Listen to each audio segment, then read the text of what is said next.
All right, so AI. Everyone's talking about it, right? It feels like every day there's some crazy new headline. Yeah, absolutely. It's a Yeah. lot to keep up with, that's for sure. It really is. We're trying something a bit different today. Going to zoom in on one expert's take. Mm-hmm. We're diving deep, pun intended, into Keith Tier's recent editorial, Sounds good. using some show notes we've got and, of course, that was the week publication, to Perfect. get a clear picture of where he thinks this whole AI thing is headed. Yep, cutting through the noise, that's the goal today. Exactly, exactly. So Tier covers a lot of ground, Yeah. big valuations of AI companies, especially OpenAI, Yeah, that's a big one. then the changes in, how we think about creativity and even copyright with AI in the mix, Right, right. Huge implications there. and then the potential for AI to really shake things up in education. Yeah, a lot of exciting possibilities there. We want to break down his key insights, the things he thinks are most important. Sounds like a plan. So let's start with those OpenAI numbers. I mean, wow, $40 billion in funding, Yeah. putting the company's value at something like $300 billion. It's hard to even wrap your head around that. It really is. I mean, Yeah. that's huge. It is, and Terry really drives this point home. He says, and I'm quoting here, $1 trillion is almost too small to contain what is being built. Wow. So to put that in perspective, that $300 billion valuation puts OpenAI up there with some of the biggest companies in the world, period. Yeah, I mean, think about some of the other recent tech deals like Wiz being acquired by Google. Right. That was what, something like $32 billion? Yeah. And then the moves between X and XAI, compared to those, OpenAI's funding round is just on another level. It's really mind-boggling. And it's not just the valuation now. No. Tier highlights these revenue projections for OpenAI that are pretty wild. Yeah, he mentions a projected $12.5 billion for next year, 2025. Okay. And then potentially jumping to a staggering $125 billion by 2029. That kind of projected growth is what's fueling all this talk about OpenAI becoming a trillion-dollar company. Right, right. And Tier actually addresses that directly. He talks about past discussions about this possibility. And he notes that with this latest valuation, OpenAI is, well, a good chunk of the way there already. Yeah, it really makes you think about how quickly things are moving in the AI space. These milestones that used to seem so far off, Right. they might be happening a lot sooner than we think. Absolutely. Now, another area that's sparking a lot of debate is how AI is changing creativity. Definitely. Tier brings up this question from J.F. Martin, asking, when does writing stop being yours? It's a fundamental question, especially as AI tools get better and better at actually generating text that, sounds like a human wrote it. Yeah, Yeah. for sure. And Tier's view is really interesting. He sees AI as just the next step in the tools writers have always used. Yeah, think about it. Quill, typewriter, word processor, AI fits right into that evolution. It's an instrument, like any other, for creators to use. But he's also careful to emphasize that AI, even though it can produce text, isn't the whole story. Right. When it comes to creating really meaningful, high-quality content, it still depends heavily on human input. Yeah, it's about the prompts we give the AI, the feedback we provide, Yeah. and how we evaluate what it generates. He uses this phrase, an intricate dance. It captures that collaborative relationship between the human and the AI. And what's really fascinating is how these AI models are expanding the possibilities of what we can create.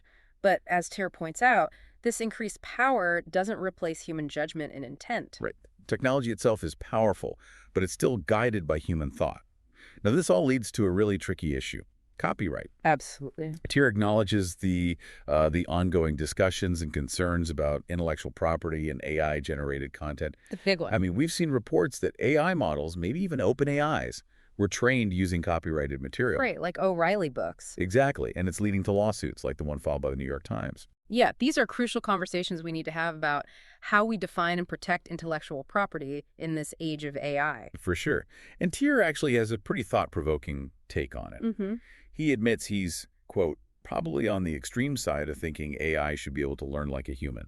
He Interesting. compares it to how we learn, how our own knowledge is built on everything we've read and absorbed over our lives. Yeah. So is he saying that AI should be able to learn from all the text data it's trained on, kind of like we learn from the world around us? Exactly. His point is that learning from existing information is a fundamental part of intelligence, whether it's human or artificial. Okay, I see.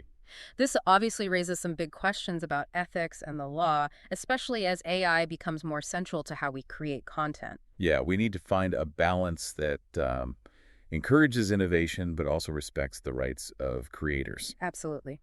Now, shifting gears a bit, Tier highlights a really promising area: education. Okay.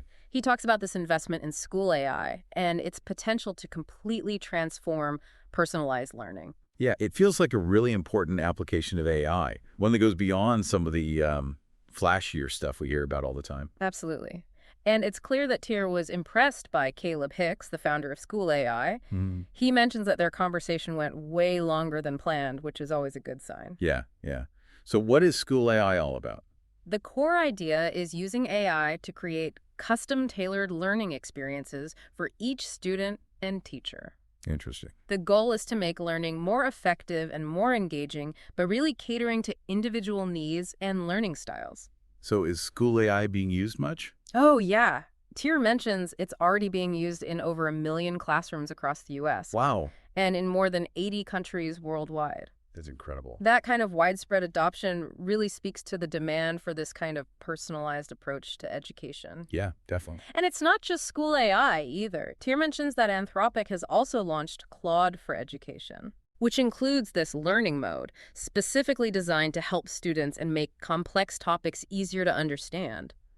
Interesting. So there's a real trend here with AI becoming part of education. Exactly. And Tara connects this to a bigger vision for the future of teaching.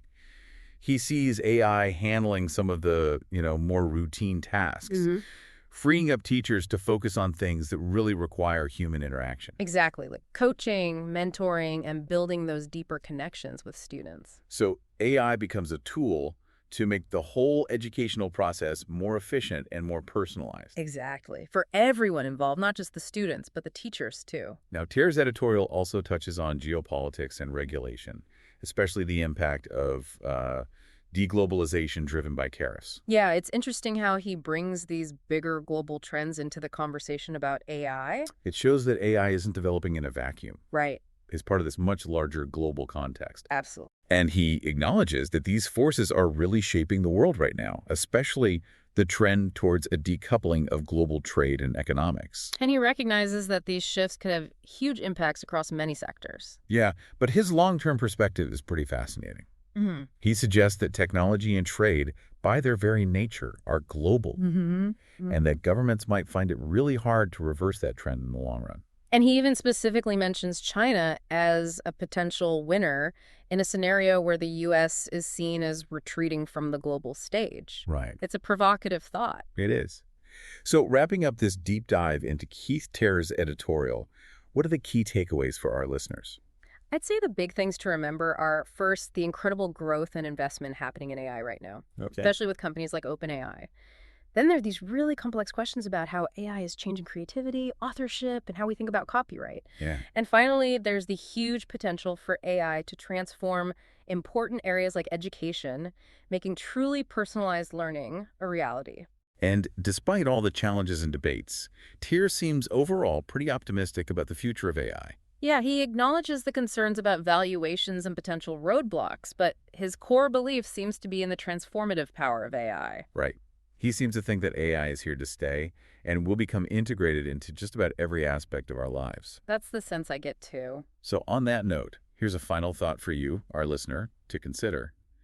How will these global forces that Tier talks about shape the development and adoption of AI? Yeah, that's a big question. Will we see a clash between the global nature of technology and the rising nationalistic trends in geopolitics? Or can these forces somehow find a way to align? It's something to think about. Thanks for Okay. joining us for this deep dive.